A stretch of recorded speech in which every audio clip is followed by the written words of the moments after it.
నమస్కారం అండి. సినిమా 2 రోజుల్లోనే రిలీజు. చాలా టెన్షన్‌గా ఉంది, నెర్వస్‌గా ఉంది.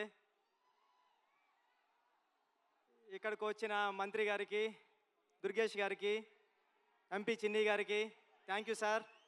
మీ సపోర్ట్‌తో చాలా గ్రాండ్‌గా జరుగుతుంది function. Thank you sir. Thank you so much. నా చేతులు, కాళ్ళు వణుకుతున్నాయి నిజంగా చెప్తున్నా. మాట్లాడేసిందంతా పెద్దోళ్ళు మాట్లాడేశారు. కానీ చెప్తా. 5 సంవత్సరాల తర్వాత, ఉప్పెన తర్వాత 5 సంవత్సరాల తర్వాత మళ్ళీ ఇంకో సినిమా చేశాను నేను. ఉప్పెన తర్వాత 5 సంవత్సరాల తర్వాత మళ్ళీ ఇంకో సినిమా చేశాను నేను. ఉప్పెనకి నేషనల్ అవార్డు వచ్చింది. చాలా డబ్బులు వచ్చాయి ప్రొడ్యూసర్ గారికి, నాకు కూడా. ఇన్ని సంవత్సరాల టైం ఎందుకు తీసుకున్నావురా అంటే, అది ఓన్లీ పెద్ది సినిమా కోసం తీసుకున్నా. ఇక్కడే ఉప్పెన టైంలో నాకు విజయవాడలో చాలా మంచి అనుబంధం ఉంది. ఒక్క నిమిషం మాట్లాడేస్తాం, ఫటఫట్లాడతా. చరణ్ సార్ వచ్చేస్తారు నెక్స్ట్.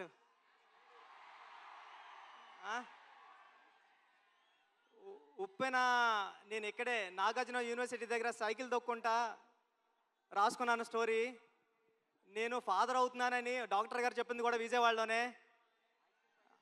ఆ దుర్గామాత బ్లెస్సింగ్స్ నాకు ఎప్పుడు ఉంటాయని కోరుకుంటున్నాను. చరణ్ సార్, నేను ఉప్పెన అయిపోయిన తర్వాత ఎవరితో సినిమా చేయాలని టెన్షన్లో తిరుగుతూ ఉంటే నన్ను మీ దగ్గరికి తీసుకొచ్చారు మా గురువుగారు సుకుమార్ గారు. థ్యాంక్ యూ సుక్కు సార్, నన్ను చరణ్ సార్ దగ్గర కూర్చోబెట్టినందుకు తీసుకెళ్ళి. అంటే నాకు ఉప్పెన మెగాస్టార్ చిరంజీవి గారు ఇస్తే పెద్ది రామ్ చరణ్ గారు ఇచ్చారు. నేను చరణ్ సార్కి స్టోరీ చెప్పాను, దేవుణ్ణి మొక్కుని వెళ్ళాను.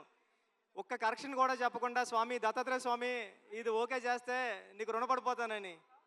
చరణ్ సార్ ఒక్క కరెక్షన్ కూడా చెప్పలేదు. పెద్ది అంటే ఒక కమర్షియల్ ఫిల్మ్లా కనిపిస్తుంది మీకు, కానీ ఇది కమర్షియల్ ఫిల్మ్ కాదు. చాలా కమర్షియల్ ఫిల్మ్గా ఉంటూ ఒక ఎమోషనల్ డ్రామా ఇది. ఒక ఆటగాడి జర్నీ. అంటే ఆట అంటే ఇన్నాళ్ళు ఆట అంటే ఆగతాయితనంగా ఉంటుంది, కానీ ఆట ఏం తీసుకొస్తుంది ఒక మనిషికి? తన ఐడెంటిటీ తీసుకొస్తుంది, తన గౌరవం తీసుకొస్తుంది, తన చుట్టూ ఉన్న మనుషుల్ని కూడా మారుస్తుందని చెప్పే కథ పెద్ది. అంటే పెద్ది అంటే అలలా ఎగసపడిన మనిషి కథ కాదు, పడినా లేచిన మనిషి కథ పెద్ది.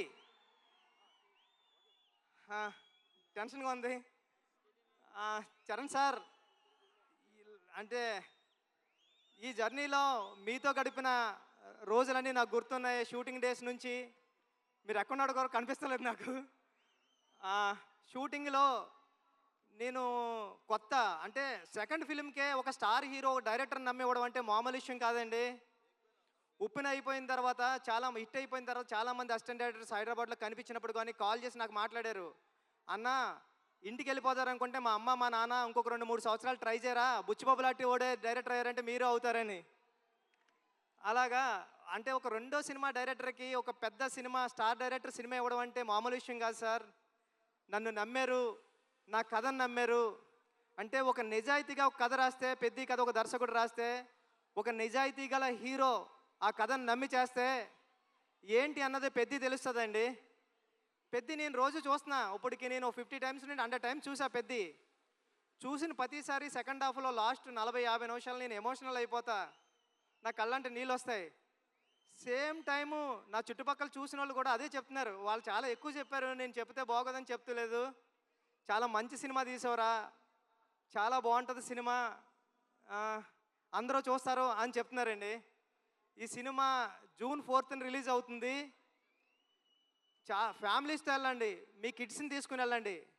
అంటే పెద్ద అంటే ఒక ఆటంకం వస్తే ఆగిపోయే ఒక కుర్రోడి కథ కాదు, ఎన్ని ఆటంకాలు వచ్చినా ముందుకు సాగే కుర్రోడి కథ. నేను 9th క్లాస్లో ఉన్నప్పుడు చదువుకున్నా, పట్టుదల ఉంటే సాధించలేనిది లేదని. 10th క్లాస్ నాన్ డీటెయిల్లో ఉండేది. అలాగ పట్టుదల ఉంటే ఏమి సాధించవచ్చు అంటే చాలా ఇన్స్పిరేషనల్ స్టోరీ పెద్ద జర్నీ. పెద్దిగాడికి విజయం చాలా ఈజీగా దక్కలేదు, చాలా స్ట్రగుల్తోనే విజయం సాధించాడు పెద్దిగాడు. కానీ ఆ సాధించిన విజయం ఎలా ఉంటుంది అన్నది రేపు పెద్ద థియేటర్లో చూద్దరు. కానీ థ్యాంక్ యూ చరణ్ సార్, నన్ను నమ్మినందుకు, నాకు ఈ సినిమా ఇచ్చినందుకు. మిమ్మల్ని లైఫ్లో ఎప్పటికీ మర్చిపోను, మీకు రుణపడి ఉంటా సార్ ఎప్పటికీ. Thank you sir, thank you. Janhvi madam, thank you. ఈ సినిమాకి మేమందరం మట్టిలో రస్టిక్గా ఉంటే మీరు తీసుకొచ్చి కలర్ యాడ్ చేశారు. మీ మదర్కి మేమందరం పెద్ద ఫ్యాన్స్. మీ పర్ఫార్మెన్స్ ఎలా ఉంటుందంటే ఒక్కొక్క సీన్లోని ఒక మగరాయిల్లాగా ఉంటుంది, ఒక హీరోయిజం ఉంటుంది మీ పర్ఫార్మెన్స్లో. ఈ సినిమాలో చాలా మంచిగా యాక్ట్ చేశారు. ఈ అచ్చియమ్మ క్యారెక్టర్ని కూడా మర్చిపోవడం అంత ఈజీ కాదు. క్లైమాక్స్లో మీరు చేసే ఆ పెర్ఫార్మెన్స్ కానీ అన్నీ. Satish sir, thank you so much. ఇంత పెద్ద సినిమాని నమ్మి ఏ రోజు ఒక మాట అనకుండా నన్ను ఒరే నువ్వు చేసుకోపో అన్నారు. ఇది 350 కోట్లు ఎంత అయింది? నాకు 25 కోట్లతో తీసా పెద్ద సినిమా. రవి గారు గట్ట ఉన్నారు, కానీ ఇప్పుడు ఇంత బడ్జెట్ సినిమా నాకు ఇచ్చారు. నేను జాగ్రత్తగానే చేశానని నమ్ముతున్నా, ఎందుకంటే మీరు ఎప్పుడు నవ్వుతానే స్మైల్తోనే ఉన్నారు. Thank you sir, thank you so much. Jagapathi Babu garu, అంటే హీరో గారిలో రామ్ చరణ్ గారిని ఎలాగా నమ్ముతారో దీంట్లో అప్పల సూర్య అనే క్యారెక్టర్ ఉంటుంది. అది చాలా చాలా మంచి క్యారెక్టర్ అండి. అప్పల సూరి ఫస్ట్ హాఫ్లో అప్పల సూరిని హీరో గారిని ఎంత బరువైన హృదయంతో మోస్తారో అప్పల సూరి క్యారెక్టర్ని కూడా అంతే బరువైన హృదయంతో మోస్తారు. అప్పల సూరి సీన్స్ వచ్చినప్పుడు మీ కళ్ళంటే నీళ్ళు తిరగకపోతే నా పేరు బుచ్చిబాబు సానయ్య కాదు. Divyendu garu, love you so much brother. మీ మిర్జాపూర్ సినిమాకి నేను పెద్ద ఫ్యాన్. మీరు రైల్వే మ్యాన్ కానీ అని. Thank you so much sir. మీరు దీంట్లో పెద్దలో పార్ట్ అయినందుకు, ఆన్ బోర్డ్ అయినందుకు thank you so much sir. మీరు చాలా super actor. Love you sir. రండి సార్. ఈ విజువల్స్ అందరూ చెప్తున్నారు, చెన్నైలో నేనుండి రెహమాన్ గారి దగ్గర ఉండి చేసినప్పుడు చెప్తున్నారు అందరూ, ర్యాండీ గారు చాలా బాగా తీశారా, పిక్చర్ అదిరిపోయింది అని. Thank you sir. నేను రాసుకున్న 10 అక్షరానికి ప్రాణం పోశారు. చరణ్ సార్ పర్ఫార్మెన్స్ అంతే నెక్స్ట్ లెవెల్లో చూపించారు. మీరు పెట్టే బ్లాగులు ఎంత బాగున్నాయంటే అది రేపు పొద్దున్న సినిమాలో ఆడియన్స్ అందరూ విట్నెస్ చేయాలని కోరుకుంటున్నా సార్. సార్ అవినాష్ కోలా గారు, థ్యాంక్ యూ.